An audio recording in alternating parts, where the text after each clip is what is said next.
Hi everyone, welcome to తర్నీస్ kitchen and greenery. ఈరోజు మన రెసిపీ గోరుచిక్కుళ్ళు కొబ్బరి పొడి.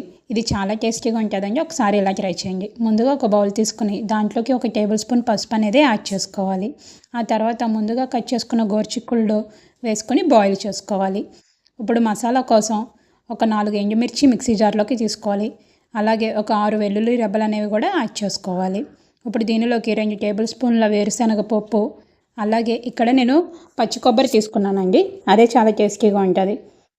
చాలామంది ఎండు కొబ్బరి కానీ నువ్వులు కానీ యూజ్ చేస్తారు. నాకు ఎందుకు ఆ రెండింటికన్నా పచ్చి కొబ్బరే చాలా టేస్టీగా అనిపిస్తుంది. ఇప్పుడు దీనిలోకి కొద్దిగా కరివేపాకు రెబ్బలు, అలాగే కొద్దిగా జీలకర్ర వేసుకొని పొడి చేసుకోవాలి. మెత్తని పొడిలాగా కాకుండా కొద్దిగా గరకగా చేసుకోవాలి. ఇప్పుడు ఒక బాండీ తీసుకుని దానిలోకి 2 టేబుల్ స్పూన్ల ఆయిల్ అనేది తీసుకోవాలి. అది వేడెక్కిన తర్వాత పోపు దినుసులు అనేవి యాడ్ చేసుకోవాలి. ఆవాలు, పచ్చిశనగపప్పు, మినప్పప్పు, కొద్దిగా జీలకర్ర వేసుకోవాలి. ఇవి కొద్దిగా ఫ్రై అయిన తర్వాత ముందుగా కట్ చేసుకున్న ఉల్లిపాయ, పచ్చిమిర్చి ముక్కలు వేసుకొని బాగా ఫ్రై చేసుకోవాలి. ఏంటోనండి, వెజ్ కూరగాయలు వండాలంటే దాంట్లో ఏవి యాడ్ చేస్తే ఎంత టేస్టీగా వస్తాయా, ఇంట్లో వాళ్ళు ఎలా సాటిస్ఫై అవుతారా అని చెప్పి ప్రయోగాలు చేయడమే సరిపోతుంది.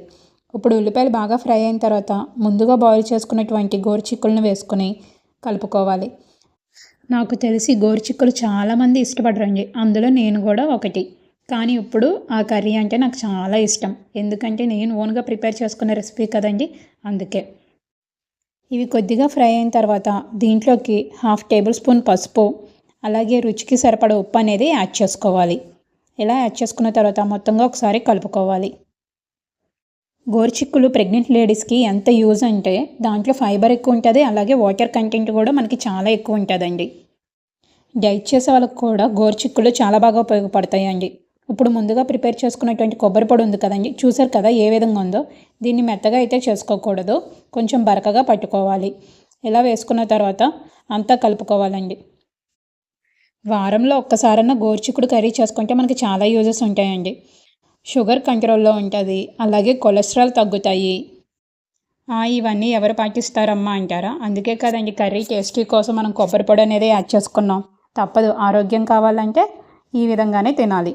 ఇప్పుడు దీనిలోకి ఫైనల్గా కొత్తిమీర అనేది యాడ్ చేసుకున్నాం. ఇలా యాడ్ చేసుకున్న తర్వాత ఒక 2 నిమిషాలు తిప్పుకుంటే ఇంకేముంది, గోరుచిక్కుళ్ళు కొబ్బరి పొడి కర్రీ రెడీ. వేడి వేడి అన్నంలో కలుపుకోవచ్చు, రోటీస్లో కూడా చాలా బాగుంటుందండి ఈ కర్రీ.